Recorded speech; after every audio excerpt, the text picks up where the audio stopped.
guys, it's Ren again. So nice to see you on here.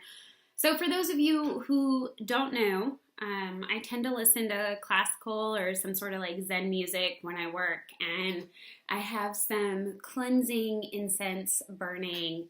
Gotta tie that integrative piece, or it's not really integrative, it's just calming for me because I tend to be a little more on the side. Sorry, I had to turn it down. It was still really loud. Oh, hi, Rennie.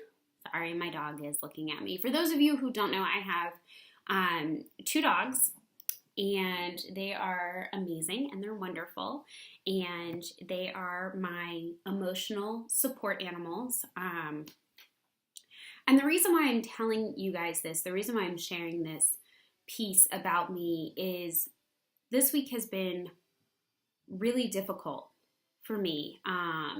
There's been a lot that's been coming up recently. How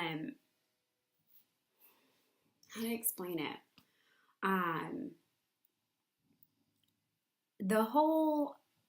It started with the whole Harvey Weinstein Me Too campaign.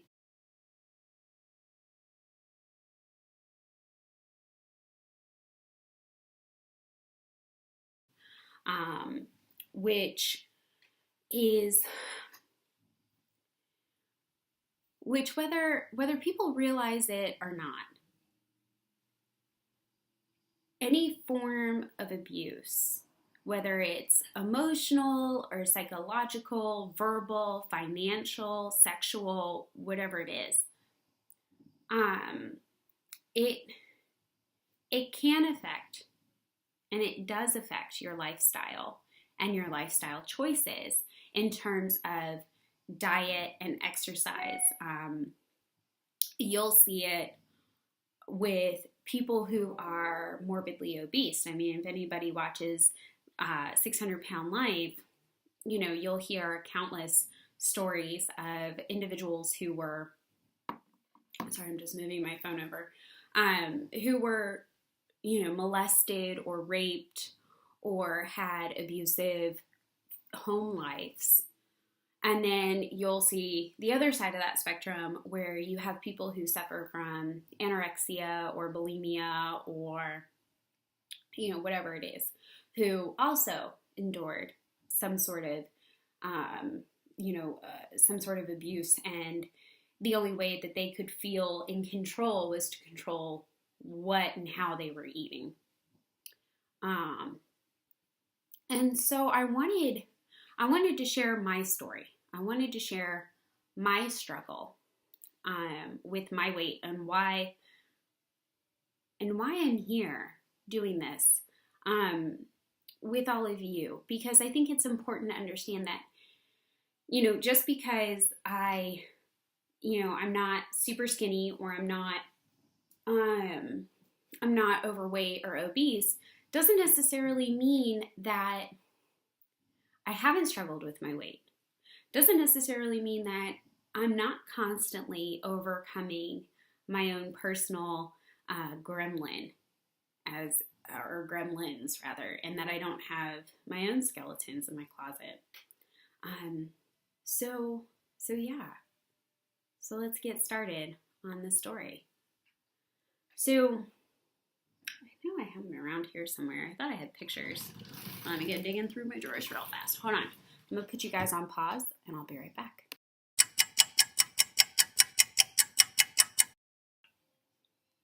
Okay, sorry about that.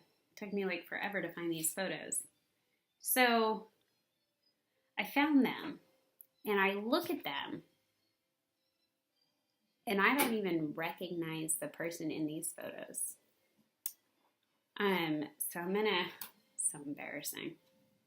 So I'm gonna cover up the person who's also in this photo. That way I'm not jeopardizing their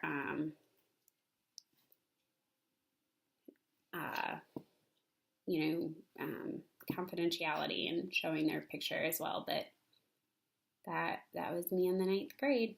That's what I looked like. Yay! Look at that pot belly. I got another angle.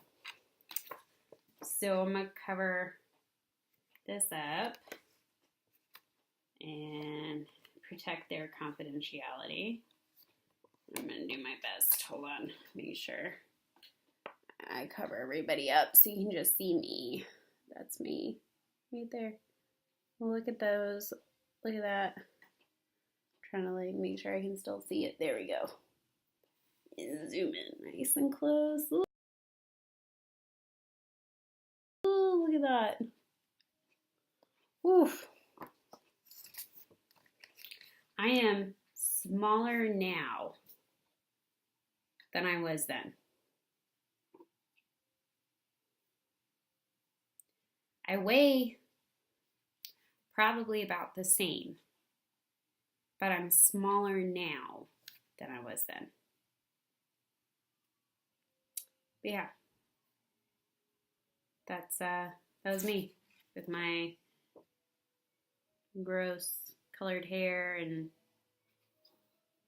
braces and chubby body. So when I tell you, when people look at me now, they're like, no way. Yes way. The majority of those photos have been burned, like completely set on fire. They don't exist anymore. I took them all out of my parents' house. I said, no more. We're not having any more of those photos. That person doesn't exist anymore. And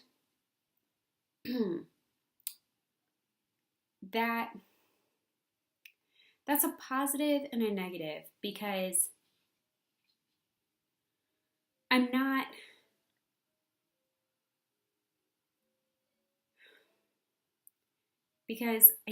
don't want to still be that person.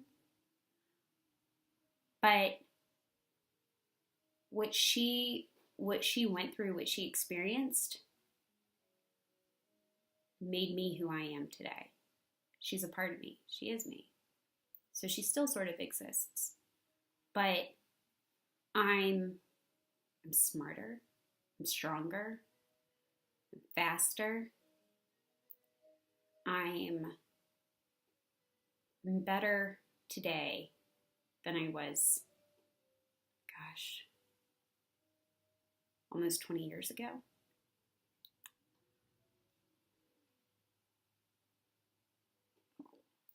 So I'll explain it. I have always struggled with my weight.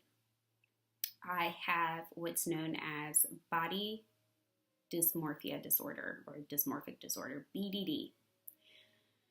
BDD. There was a line there and I forgot to do it. I'll probably edit that out. Maybe not though.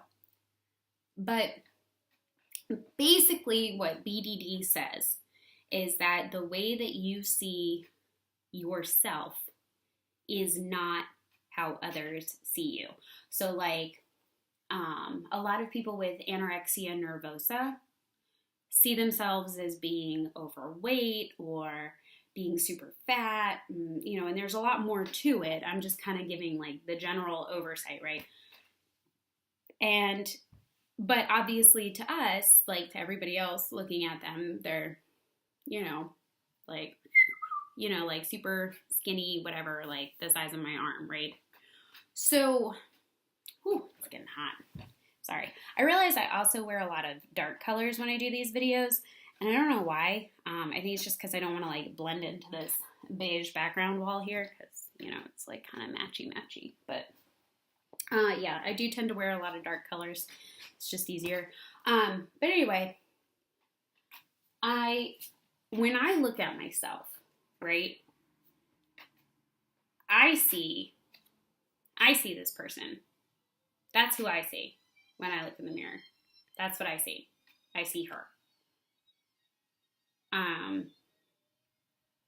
And so it distorts, it messes with how you see yourself.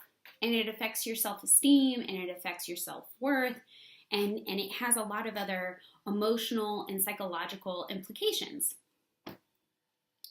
But I didn't just like wake up one day and be like, oh my God, like this is how I feel. You know, a lot of things contributed to that. And one of the things, you know, that contributed to it was that makes me that I've struggled with is the fact that I have been sexually assaulted on more than a handful of times. The last time I was sexually assaulted was probably about 4 years ago.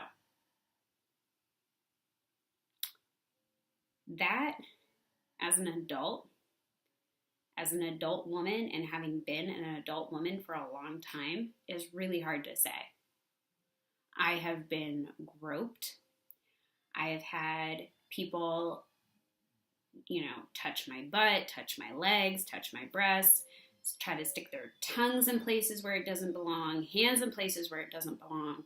I've been, you know, to my knowledge, I have not been physically raped or sodomized, thank God. But I have been, doesn't mean that I haven't felt violated in terms of, I'm going to turn this down because this is very serious. In terms of unwanted touch or talk or anything like that, it's happened pretty much my entire life. And that's the foundation for a lot of her. She turned to food.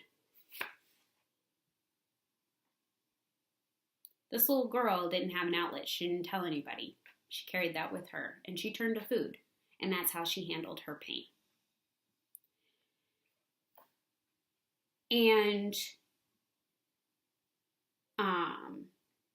you know, it's a lot of why I left the field of theater and acting is because of being propositioned and assaulted and harassed. And, you know, you deal with it for the majority of your life, and then you come to a point you realize, I don't want to do this anymore. I would like to live a life and have an experience where I'm not being groped, where I'm not being touched, where I'm not feeling violated. That was a new feeling for me. The fact that I haven't been groped by somebody in 4 years is a new feeling for me. And I really like it. I'm not gonna lie. I like having my personal space. So that's part of it. And then the other part of it is the bullying that I received, that I got from people that I was close to and from people that I just went to school with. And I'm not trying to create this like horrible sob story or anything like that, but a lot of people who struggle with their weight and a lot of youth groups, and this is why this is so important to me, we share similar experiences. There's something going on outside of school, and then there's something going on at school, and the only outlet is food. That's the only consistent thing. And I have been called horrific names: tubby, fat ass, lardo, lard ass, thunder thighs. I've had I had people grab my stomach, my fat rolls on my stomach. I can see them. They're very prominent here. grab them and go, chubby monkey, chubby monkey, chubby monkey. And it's humorous to a degree, right? But when you're 13, 14 years old and you've been violated before, and then somebody's violating your personal space again, grabbing your fat rolls on the side of your body and calling you a chubby monkey or a fat ass, or telling you, like, you know, be careful, you're gonna break the chair. It's not so funny. Not so funny. Trying really hard not to cry.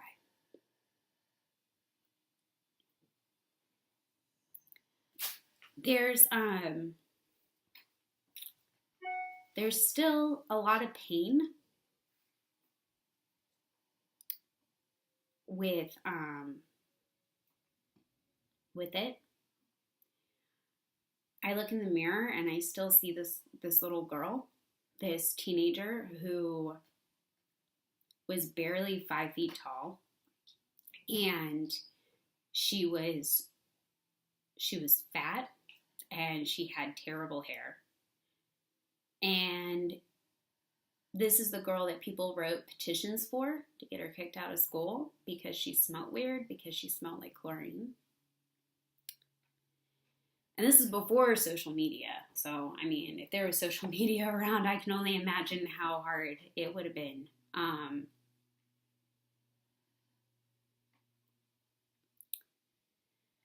And it's something I deal with every day, and I work on every day. But I share my story because it doesn't define who I am. It's part of my life experience. It drove me. It put me in the position that I'm in today to want to help people who are going through this right now. I want to help them, help these kids, help these teenagers and these little kids who are struggling. Know that, number one, it's okay to struggle, right? Like, that's completely normal. And then number two, you don't have to be alone. You're not alone.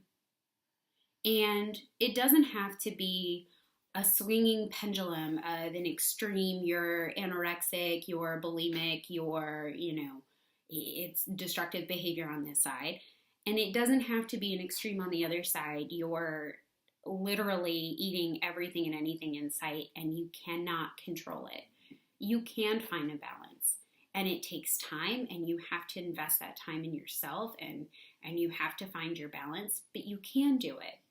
And it's going to take trying a lot of different things, and overcoming the stigma of going to therapy, getting a health coach, joining a gym, making better decisions. But you can do it. But I wanted to share this because, like I said, you never really truly overcome it. It's something that you learn to manage. And some days are better than others. Some weeks are better than others. I've had really bad years, and I've had really good years. And just with everything that's sort of been coming up for me in the last few days, I wanted to do a video. I wanted to talk about my experience because I think it's important to understand that I've been there, and I'm still on this journey. I struggle with going to the gym.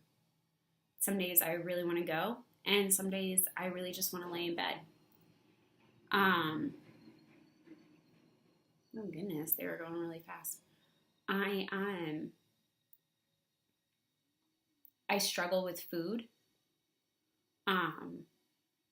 I could easily eat like a large pizza probably, and eat some wings and, hamburgers and french fries and stuff like that. But I'll show you guys. This is my breakfast, just part of my breakfast. It's bananas, frozen blackberries, frozen strawberries, flaxseed, no dairy, soy, nut, chocolate chips. It's okay. I'm okay.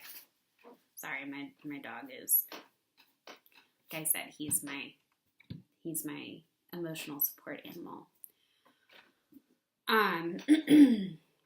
I could, I have that in there. I have hemp seed in here, almond milk.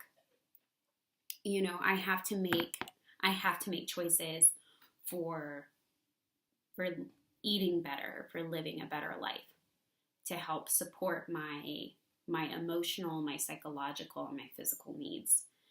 I have to keep in mind I'm more than my circumstances. I have a body that's fighting Lyme disease, so I have to be careful of that, not just feeding into the emotional gremlin, so to speak, that's gnawing at my, that's telling me, give in.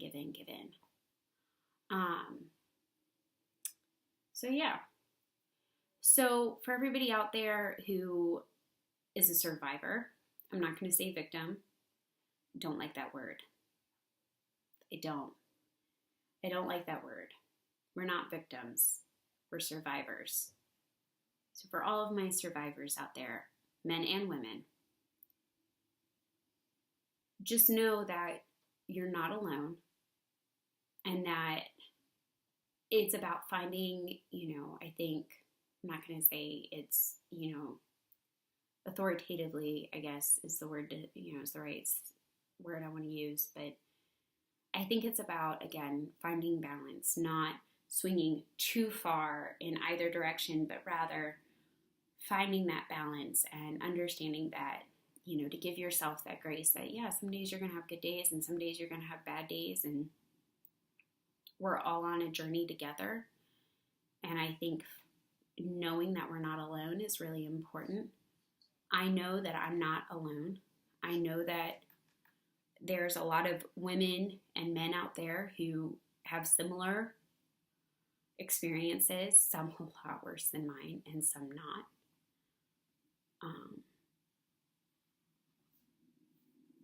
But yeah, so I'm here because I want to help, because I want to be a voice for people, because I want to show that you can overcome in a lot of different ways. And you don't have to, I look at her and I think, you've come a long way, and we still have a really long way to go, but it doesn't mean that we can't get there together. And I carry her in my heart, and I'm here for her, and I'm doing the very best that I can for her, and I don't want to let her down. But I don't want to let her pain dictate how I handle myself or how I feel. And I have to let a lot of that pain go, let that gremlin go, and just hold the goodness of her in my heart. But yeah,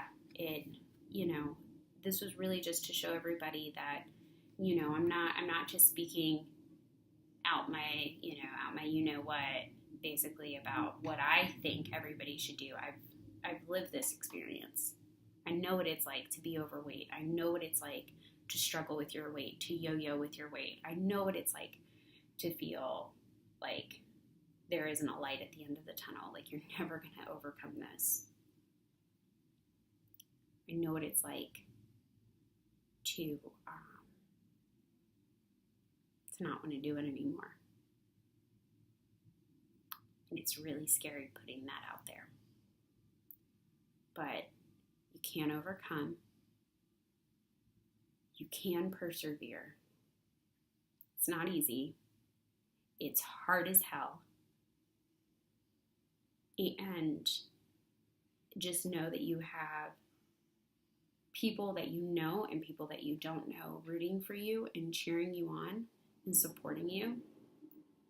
Just like I know that maybe somebody will see this and say, you know what, I'm cheering you on and I'm supporting you, and I know that this was hard as hell for you to talk about. But yeah, that's where I'm at today. That's my check-in today. A little bit of history about why I'm doing what I'm doing, why I'm so passionate about it. It's part of my story, part of my journey. So, for all my survivors out there, for any type of abuse or any type of struggle that you're having, you know, you're a survivor, you're going to overcome it, you're going to do great, and we're going to get through this together. So feel free to like the video and subscribe. It's the first time I've really asked for that. And yeah, I'll see you guys on the next one.